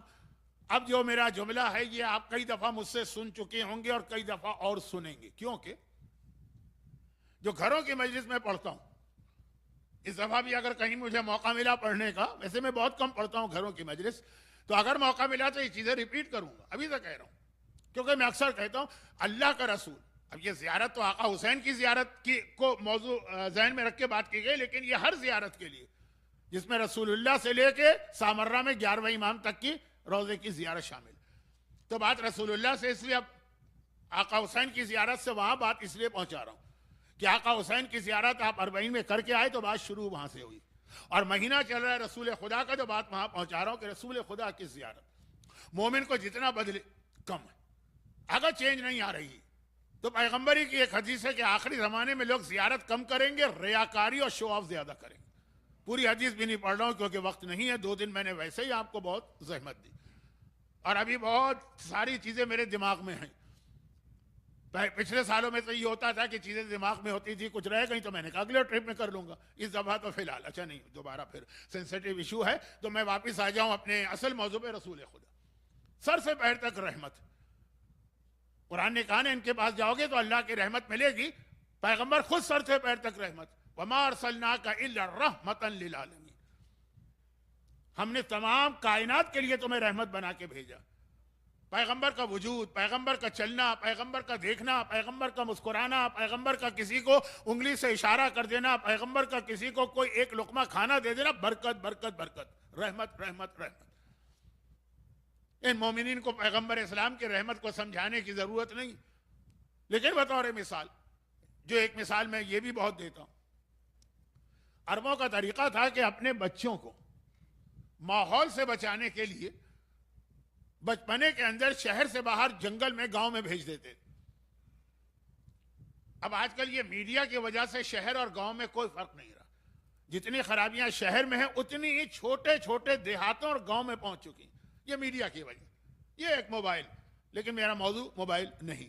खुलासा यह है कि पहले ऐसा नहीं था। शहर में बहुत खराबियां होती हैं, हर किस्म के लोग होते हैं। गांव जो है, बल्कि पहले जमाने के गांव तो एक ही फैमिली होती थी, फुला कबीले का, फुला कबीले का, वहां कोई और होता ही नहीं था आउटसाइडर। 50 मकान, 40 मकान, 30 मकान, ऐसा अभी भी होगा इंडिया में, पाकिस्तान में, ईस्ट अफ्रीका में। तो वो अपने बच्चों को वहां भिजवा देते थे। नंबर एक, शहर का जो क्लाइमेट और वेदर और ये सब बहुत पॉल्यूटेड हो जाता है। गांव खुला खुला, आजकल ये सब नहीं चल रहा है, सब तबाह कर दिया आज की जदीद टेक्नोलॉजी ने। खुला माहौल, फ्रेश एयर, साफ पानी, फिर शहर के तमाम वो खराबियों से महफूज, एक ही कबीले के लोग। देखिए बहुत मुश्किल हो जाता है अपने ही रिश्तेदारों के सामने गुनाह करना। दूसरों के सामने गुनाह करना आसान। हमारे यहाँ बहुत सारी औरतें, अभी तो मैं पुरानी बात कर रहा हूँ, ये तो आज की मिसाल नहीं, 40 साल पहले बहुत से हिजाब करने वाली औरतें थी। वो जाती थी, जब वो फतवा था खुई का एहतियात वाजिब के, चेहरा भी छुपाना है, नकाब भी पड़ी। वो किसी इलाके में कहीं यहाँ कोई जाने वाला नहीं है, नहीं, एकदम से उन्होंने हिजाब भी उतारा और चादर भी उतारी है, सब कुछ। और अगर यहाँ कोई जानने वाला, फौरन एक मरतबा फिर वो चादर और हिजाब आ गया। तो ये मतलब नेचुरल तरीका होता है। गांव में ये सारी चीजें नहीं होती, एक ही गांव, सब एक दूसरे को जानते हैं। फिर ग़िज़ा भी अच्छी है। फिर सबसे बड़ी अरबों का बड़ा ये गुरूर था कि हमारी लैंग्वेज जो है ना प्योर रहे। अभी तो मैं अंग्रेजी का एक लफ्ज़ बोलता हूँ, अमेरिका वाले कहते हैं ये है, बटानिया वाले कहते हैं ये है, ऑस्ट्रेलिया वाले कहते हैं ये, इंडिया पाकिस्तान वाले कहते हैं कुछ और ही। हमारे यहाँ कितने टीचर इसलिए निकाल दिए गए कि इंडिया से पढ़ के आए थे, ऑस्ट्रेलियन बच्चों ने कहा इनका एक्सेंट ही समझ में नहीं आ रहा, कह क्या रहे हैं। आपको भी ये प्रॉब्लम आता होगा ना कि आप किसी इंग्लिश स्पीकर को ला रहे हैं, तो ऐसे स्पीकर को लाइए कि जिसकी खाली इंग्लिश सही ना हो, बल्कि उसका एक्सेंट भी ऐसा हो कि यहाँ के बच्चे समझ सके। और इसका आप लोग ख्याल करते हैं, लेकिन सबसे अहम चीज का ख्याल नहीं करते कि उसका अकीदा भी सही हो। वो तो एक और चला एक और जानिब, और वक्त नहीं है आज। लेकिन सबसे अहम तो ये चीज है। अब वापिस आ जाइए, तो बात ये कह रहा था कि रसूल खुदा के बचपने में भी, अच्छा जो करीब के गांव के लोग होते हैं ना, वहां की औरतें 15-20 औरतें ग्रुप बना के आती हैं शहर में और बच्चे ले लेती हैं। इस खानदान का बहुत मशहूर वाकया है। मैं अब ज्यादा डिटेल में चला गया, लेकिन इसमें एक आध बात मुझे कहना थी, खास तौर पर ये इंग्लिश स्पीकर और अकीदे के हवाले से, लेकिन नहीं कह पा रहा हूं। अब जब पैगंबर की एज 5 साल थी, उससे पहले की बात, 2 साल, कबीले बनु साद, उसका यही काम है, उसकी औरतों का यही काम है, शहर में आती हैं, बच्चे ले जाती हैं, साल भर तक रखती हैं, साल भर के उनको पैसे मिल जाते हैं, उनका गुजारा होता है। यह कबीला बनु साद कहाँ है? आप में से जिन्होंने मक्के में बड़ा उम्रा किया है या बड़े उम्रे की जियारत की।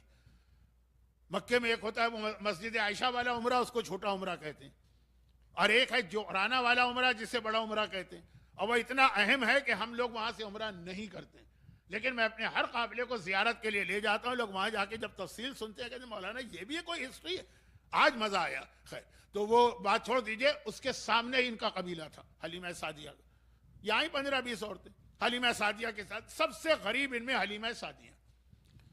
अब जब ये आ रही हैं वहां से, जोराना से के सामने वाले इलाके से, वहां से आ रही है मक्का, फिर हर औरत किसी ना किसी खानदान में जाके उनका बच्चा लेगी और वापस जाएंगी। तो सारी इनकी जितनी साथी हैं, कंपेनियन, सबको इनसे शिकायत, पूरा रास्ता लड़ती हुई आई, अरे हलीमा तुम्हें क्या हो गया, तुम्हारी वजह से हम भी प्रॉब्लम है। फिर ये आ गए, मुख्तलिफ खानदानों से इन्होंने बच्चे लिए, बल्कि एक तरह से हर औरत के लिए खानदान फिक्स होता था। हलीमा सादिया ने भी लिया, उनको पैगंबर दे दिए जनाब आमिना ने। आइए वापस आ रहे, अब वापस भी आ रहे हैं, तो पूरा रास्ता इनकी साथी जो हैं, इनकी फ्रेंड्स, इनकी सहेलियां, इनकी दोस्त, इनकी कंपेनियन, इनसे लड़ती हुई आ रही, जाते वक्त भी और आते वक्त भी। लेकिन दोनों दफा की लड़ाई में फर्क है। जब ये जा रहे थे अपने कबीले से मक्का, तो चूंकि बेचारी गरीब थी हलीमा सादिया, उनकी ऊँटनी भी बड़ी कमजोर थी, उसको खाने को पूरा नहीं मिलता, चला नहीं जाता था उस बेचारी ऊँटनी से। और जो बाकी थे उनके नॉर्मल किस्म के जानवर थे, वो दौड़े जा रहे हैं, दौड़े तो नहीं जा रहे, नॉर्मल स्पीड से चल रहे हैं। इनकी ऊँटनी बहुत रुक रुक के चल रही। भाई अगर 8-10 आदमी अपनी अपनी कार में जाए और एक उनका दूसरों का साथ न दे सके, हर जगह पीछे रह जाए, फ्रस्ट्रेशन हो जाता है। सब कह रही थी कि हलीमा तुम्हारी वजह से हमारा टाइम भी वेस्ट हो रहा है। अब लेकिन था एक ही कबीला और एक ही गांव, तो छोड़ तो नहीं सकते। पूरा रास्ता गए, बच्चे लिए वापस आए। अब हो गया उल्टा मामला। सारी साथी कह रहे हैं हलीमा सादिया तुम्हें हुआ क्या, तुम्हारी ऊँटनी तो हवा की तरह से दौड़ी चली जा रही है, रॉकेट की रफ्तार से चली जा रही है, हम तुम्हारा साथ नहीं दे पा रहे। ये एक दिन रहे होंगे मक्के में, इतनी कमजोर ऊँटनी की सारी औरतें नाराज थी, अब इतनी ताकतवर हो गई हवा की रफ्तार से। अब किसी की समझ में नहीं आ रहा, सब हलीमा से कंप्लेन कर रही। लेकिन हमने देखा फर्क क्या है।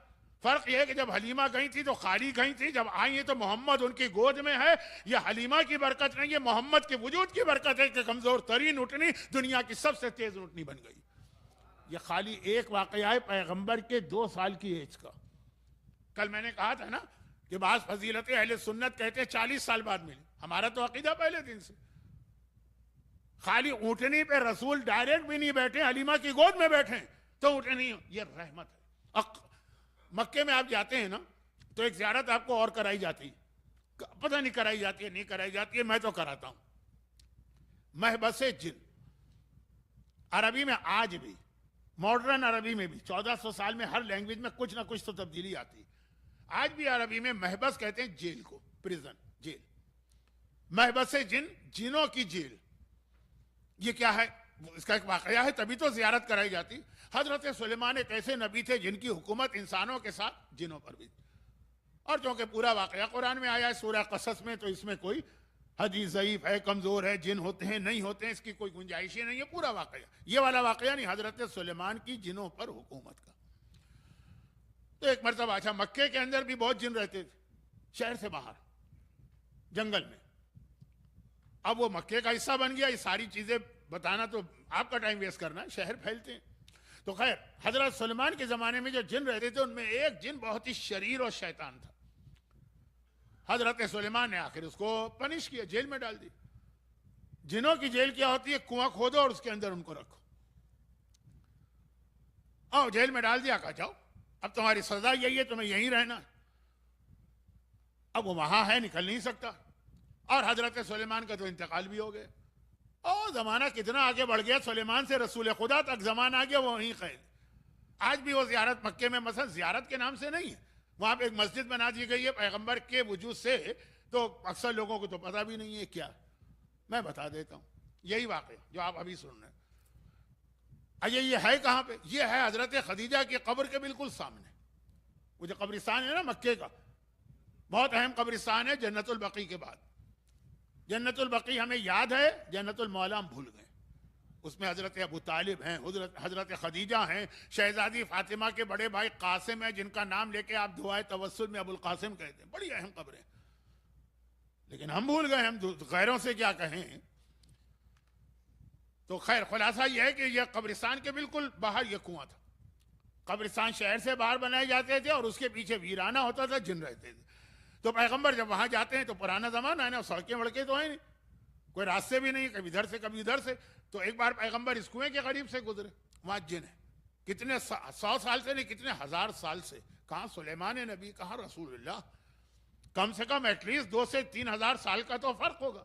3000 साल से वो जेल में, लेकिन जिन बहरहाल इतनी मालूमात रखता है, जब पैगंबर करीब से गुजरे उसे कुछ नजर नहीं आ रहा हो, तो बहुत नीचे कुएं के अंदर एकदम उसका जो अजाब था ना वो रुक गया। वो कुएं के अंदर खाली उसको जेल में नहीं रखा गया, वहां उसको पनिश किया जा रहा है, रुक गया, अजाब खत्म हो गया।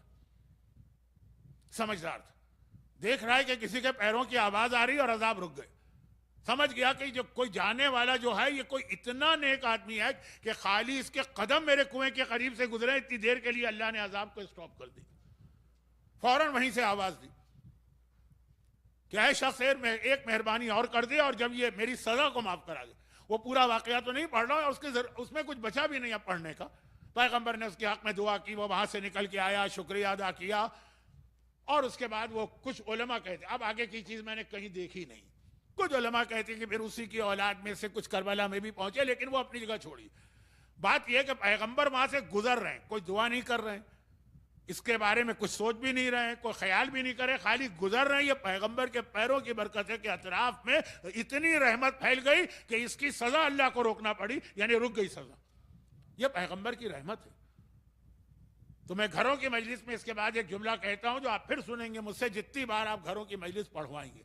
अब तो खैर मैं आऊंगा ही नहीं, लेकिन फिलहाल की बात कर रहा हूं। तो खुलासा ये कि पैगंबर के कदम हमारे घर में आ जाए, देखिए बरकत, अज़ाब खुदा रुक जाता है। लेकिन बस यहां से मेरा असल मौजू शुरू हो रहा है, जो मुझे पहले दिन आधी मजलिस के बाद शुरू करना था। आखिरी दिन 5 मिनट मिले हैं, बाकी कल का उन्वान। लेकिन इतना रहमत वाला इंसान, हलीमा सादिया की ऊंटनी से लेकर, दरख्तों से लेकर, सूरज और चांद से लेकर, जानवरों से लेकर, इस जिन की अजाब के रुकने से लेकर जहां तक देखते जाइए। लेकिन कितने वाकयात हमारे पास हैं कि किसी पे अजाब कब्र आ रहा है और पैगंबर नहीं रोक रहे हैं, पैगंबर हैं वहां पे। किसी पे मलकुल मौत रूह कब्ज कर रहा है, अजाब दे रहा है, पैगंबर हैं वहां पे और अजाब नहीं रुक रहा। लोग आके रहमत की दुआ मांग रहे हैं और पैगंबर उनको वहां से निकाल रहे हैं कि चले जाओ, मेरे करीब ना रहना। औरत का वाकया, कब्र की मैयत का वाकया, मां की नाफरमानी करने वाले नौजवान का वाकया। कभी कभार आप लोग कहते हैं ना मौलाना बहुत आपको सुन लिया, वही चीजें आप रिपीट कर रहे हैं, तो इसलिए रिपीट नहीं कर रहा हूं। ये सारे वाकयात में 50 दफा पढ़ चुका हूं, सिवाय वो नौजवान लड़की जो मर गई थी और वो कफन चोरी करने के लिए गया और उसको वो देख के लालच आ गया, उसने उससे गुनाह कर दिया। ये भी मैंने पढ़ा है, लेकिन कम पढ़ा है, अच्छा नहीं लगता मिंबर में। और सूरह निसा की आयत नाज़िल हुई, वो आयत था ना रसूलुल्लाह के पास कि इतना बड़ा गुनाह हो गया मुझसे कि पता नहीं शैतान ने क्या कर दिया, मैयत। अब पैगंबर ने कहा दूर हो जाए यहां से, इतना बड़ा तूने गुनाह किया है कि अगर अभी अजाब आ गया तो जितने लोग बैठे हैं इसकी लपेट में आ जाएंगे। ये रहमतुल लिल आलमीन के वाकयात के बाद ये बता रहा हूं, बाकी बातें कल होंगी। या वो वाकया जो औरत की बात मैंने कही कि जब पैगंबर ने बार बार कहा जादू हराम है, जादू हराम है, जादू हराम है, जादू गुनाह है, जादू गुनाह है कबीरा।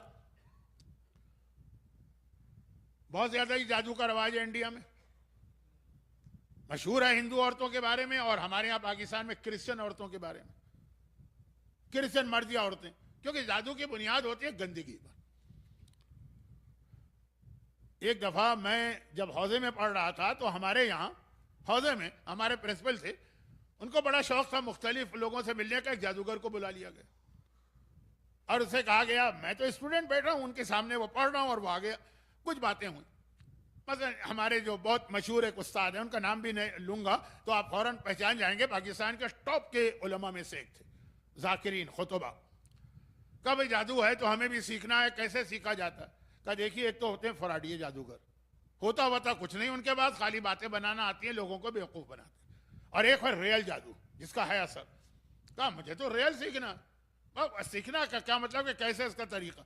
उसने कहा इसका स्टार्ट यहां से होता है, स्टार्ट जो ABCD है जादू, कि हम लोग जाके पहले किसी इंतहाई शरीफ औरत पर हमला करके उसकी इज्जत लूटते हैं, फिर जब हम पर गुस्ल हो गया तो हम कुरान जमीन पे रखते हैं, उसके ऊपर खड़े होते हैं और गुस्ल का पानी अपने ऊपर डालते हैं। ये स्टार्ट है, ये ABCD है।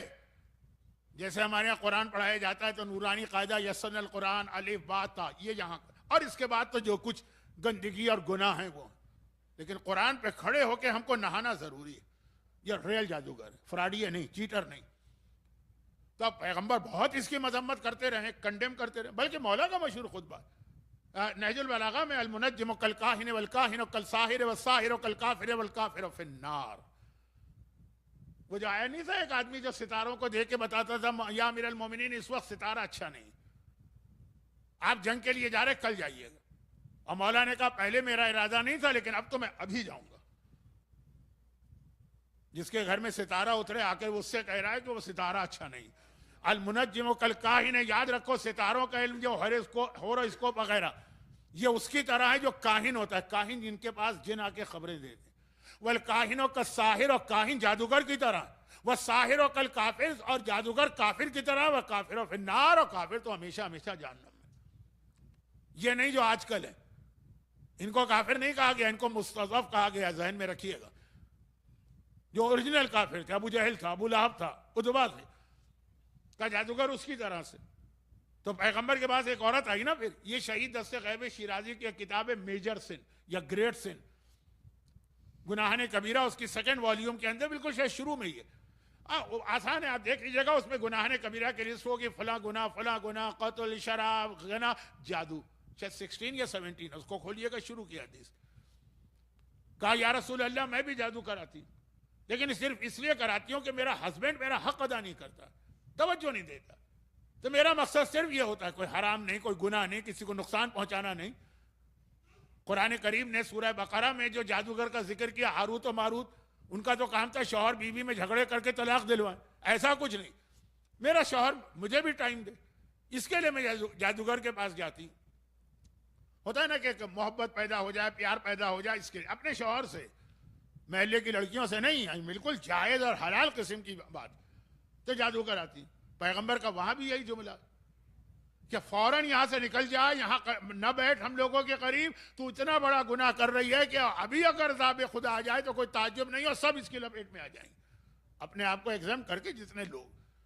ये कौन ये जुमले कह रहे हैं? एक वाकया नहीं है, पूरी एक किताब में लिख दूं इसके ऊपर। ये रहमतुल लिल आलमीन कह रहा है, जिसके पैरों के कदमों से अज़ाब खुदा दूर हो जाता है। जो किसी की गोद में बैठे तो उसकी गोद में बैठने से वो जानवर कमजोर, और बाकी पैगंबर के जो दूसरे मोजिज़ात जो मैं घरों की मजलिस में पढ़ता रहता हूं, अगर रहमतुल लिल आलमीन ही के ये वाकयात भी। और फिर अज़ाब कब्र का वाकया, जो मेरा मौजू इस साल था, अज़ाब कब्र। शायद किसी को अंदाजा हो गया होगा, उसने हर नमाज के बाद दुआ मांगी होगी कि ये मौजू ना आए तो पता नहीं कहां से मैं कहां चला गया। लेकिन कल थोड़ी सी बात होगी, ज्यादा नहीं, कल बहुत सारी बातें मेरे दिमाग में। तो रहमतुल लिल आलमीन बात थी कि ज़ियारत चेंज करे अपने आप, और ये ना समझो कि वहां से होके आ गए तो फ्री हैंड मिल गया, आप जो गुनाह चाहे करो। खुद रसूलुल्लाह अपने जमाने में जीते जागते लोगों के सामने बैठे और कहते तुम निकल जाओ यहां, ये कह के निकालते। ये नहीं कि मैं तुम्हें देखना नहीं चाहता, तुम ऐसा गुनाह कर रहे हो कि अजाब को खींचने वाला गुनाह है, फौरन अजाब आ सकता। और यहीं पर रहमत का एक आखिरी पहलू बता दूं, बस 1 मिनट में, 1 मिनट मसाइब के से पहले, ये आखिरी में। और रहमत में जो हमारे यहां तसव्वुर एक आ जाता है ना कि जी वो तो रहमतुल लिल आलमीन है, शफीउल मुज़निबीन है, हुसैन हरे को बख्शवाएंगे, अली हरे को जन्नत में लेके जाएंगे, सब सही है बातें, लेकिन इनकम्प्लीट। अब ये वाकयात मैंने 2-3 पढ़े, और बहुत कम करके पढ़े, बहुत छोटे करके पढ़े, मासूमीन के भी वाकयात। अल्लाह के रसूल का असल काम माशरे में जुल्म को बढ़ाना नहीं है। आपने कहा जी हमसे गुनाह हो गया है तो वो हमें उनकी उम्मीद है, उम्मीद रखिए, उम्मीद उन्हीं से रखिए, और कोई नहीं है आपको नजात दिलाने वाला। लेकिन अगर हमने किसी का माल मारा और हम पर यह रहमत आ गई तो जिसके ऊपर हमने जुल्म किया वो बेचारा, उसका क्या होगा? अब ये जुमला बहुत बढ़ सकता है, मिसालों से टाइम नहीं है, तो एक बात कहता हूं, पैगंबर का असल काम, देखिए हमारे अकीदे में है तौहीद के बाद रहमत नहीं है, तौहीद के बाद अदल, इंसाफ होना चाहिए। कभी एक पे रहमत नाजिल करने का मतलब दूसरे पे जुल्म करना। इस गुस्ताख नौजवान पे जो अपने बाप की तौहीन कर रहा है, इस पे रहमत नाजिल करने का मकसद इसके बूढ़े बाप पे जुल्म करना। मैं मिसालें ज्यादा नहीं दे रहा हूं कि जरूरत भी नहीं है, वक्त भी नहीं।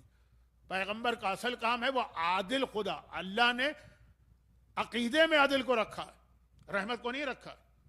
आदिल खुदा का आदिल नुमाइंदा, चुनाचे जालिमों को सजा यही देगा। आगे हमें मौजू पर बहुत मुख्तसर शायद आज बात रहे, लेकिन जालिमों को सजा यही देगा। कब? जब इस दुनिया में ज़हूर इमाम ज़माना हो जाएगा तो एक एक करके सारे मासूमीन वापस आएंगे।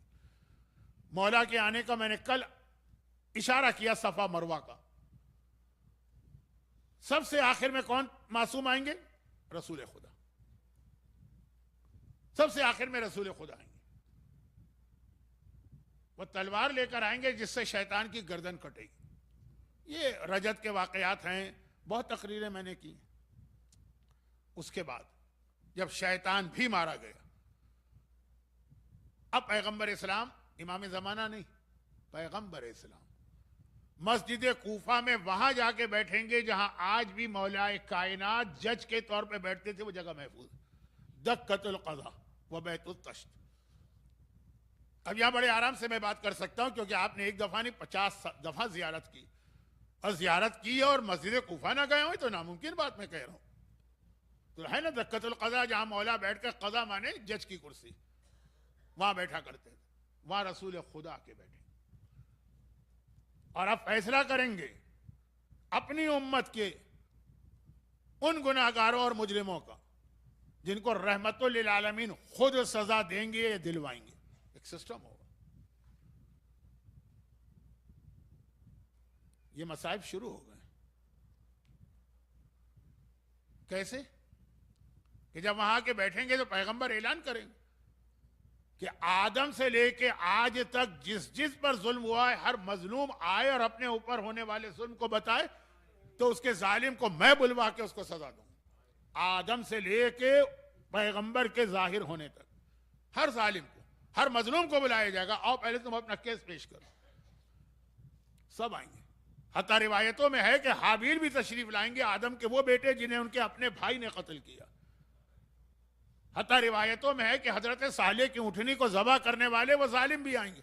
इज़िम बाअसा अशक़ाहा, कुरान ने कहा कि याद रखो वो जालिम नहीं है, वो अशक़ा है, सुपरलेटिव डिग्री, सबसे बड़ा जालिम। सब आएंगे। लेकिन ये भी रिवायतों में कि सबसे पहले जो मजलूम आएगा वो जनाब खदीजा ताहिरा आएंगे, हमारी और आपकी माँ। पैगंबर की बीवी हैं, लेकिन इस वक्त बहैसियत बीवी नहीं आ रही हैं, बहैसियत एक मजलूमा वो अपना केस लेके आ रही हैं।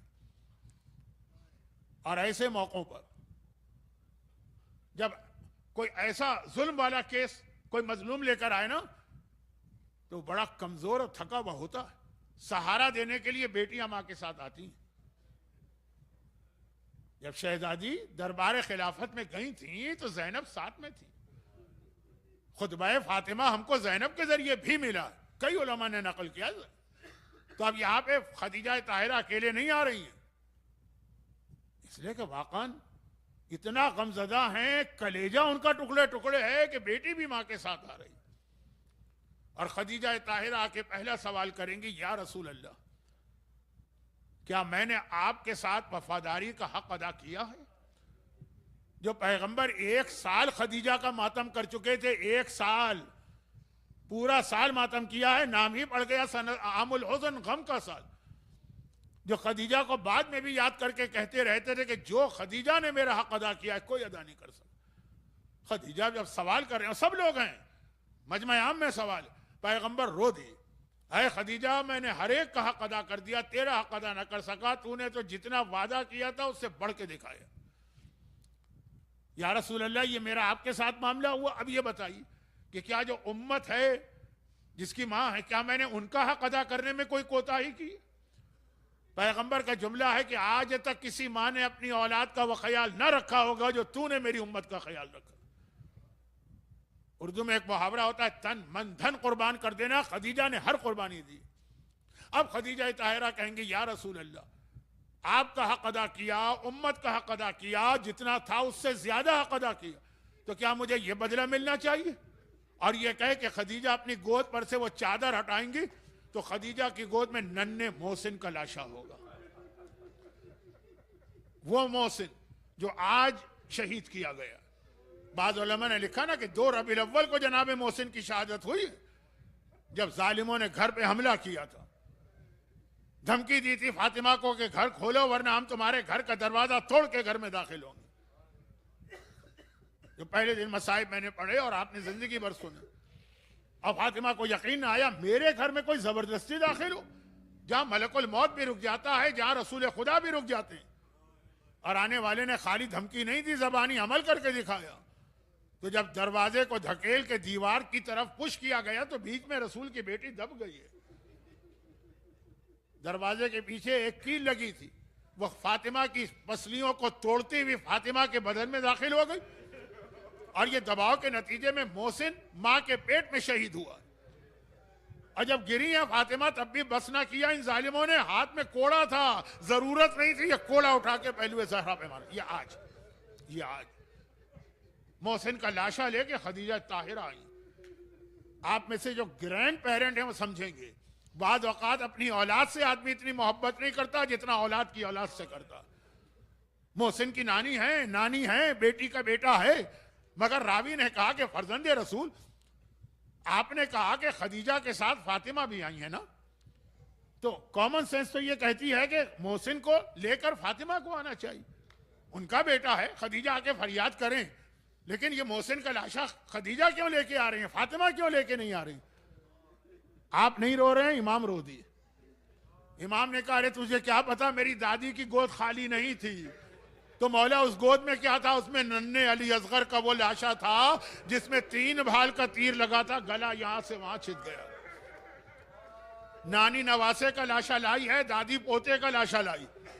और करबला के तमाम शहीदों में फातिमा को असगर का इतना दुख और सदमा है कि जब मैदान कयामत में फातिमा की सवारी आएगी और ऐलान होगा कि ऐ कयामत वालों अपनी आंखें बंद कर लो, रसूल की बेटी की सवारी आ रही है। ऐलान होगा, ऐ अंबिया और मुरसलीन आंखें बंद कर लो, रसूल की बेटी की सवारी आ रही है। ऐलान होगा, ऐ मोहम्मद वाली आंखें बंद कर लो, फातिमा की सवारी आ रही। तब पैगंबर सवाल करेंगे, खुदा बंदा ये तो मेरी बेटी है, मैं अपनी आंखें क्यों बंद करूं? अली कहेंगे, ये तो मेरी ज़ौजा है, मैं अपनी आंखें क्यों बंद करूं? खुदा की तरफ से जवाब आएगा, इसलिए ये महरम और नामहरम का मसला नहीं है, इसलिए आंखें बंद करो कि आज फातिमा जिस हालत में आ रही है बाप देख नहीं पाएगा, शौहर बर्दाश्त नहीं कर पाएगा, क्योंकि कयामत में भी फातिमा टूटी हुई पसलियों के साथ आएंगी, पहलू पे कोड़े के साथ आएंगी और बारगाह इलाही में पहुंचेंगी। आखिरी जुमले, खुदावंदा ये उम्मत ने मुझ पर जुल्म किया है, तफसील बताएंगी, मैं नहीं बता रहा हूं, लेकिन ऐ खुदा इस वक्त मैं सिर्फ ये चाहती हूं कि मेरे लाल का मातम करने वाले उन्हें शफाअत करा के जन्नत में लेके जाऊं। खुदावंदा मैं उनकी शफाअत करने आई हूं। खुदा की तरफ से आवाज आएगी, फातिमा शफाअत के लिए तो आई हो, कोई सामान शफाअत भी लाई हो? जवाब आएगा, हाँ खुदावंदा शफाअत का सामान लाई हूं। और क्या शफाअत का सामान है? एक मर्तबा फातिमा गोद फैलाएंगी, असगर का खून भरा हुआ कुर्ता। खुदाबंदा ये शफाअत का पहला सामान और दूसरा सामान क्या है? अब्बास के दोनों कटे हुए बाजू। खुदाबंदा ये मेरे लाल अब्बास के बाजू हैं, बाजू है अब्बास शफाअत कराएंगे, असगर का कुर्ता शफाअत। अजरुकुम अल्लाह अला वलानतुल्लाहि अला अदाइहिम अजमईन। परवरदिगारा इसी बाबुल हवाइज, दोनों बाबुल हवाइज अब्बास से अलमदार के इन्हीं कटे बाजुओं का वास्ता, और बाबुल हवाइज नन्हे अली असगर के इसी खून आलूद कुर्ते का वास्ता। जो मोमिनीन और मोमिनात आज के मजलिस में सफ़े अज़ा पे आके बैठे हैं, इनके गिरिये का वास्ता इन्हें दुनिया और आखिरत के हर गिरिये और परेशानी से महफूज फरमा। गम हुसैन तो हमें जन्नत में भी अता फरमा। खुदावंदा साहिबान हाजत की हाजतें पूरी फरमा, मरहूमीन की मग़फ़िरत फरमा, बीमारों को शिफाए कामिला अता फरमा, ज़हूर इमाम में ताजील फरमा। मातम हुसैन।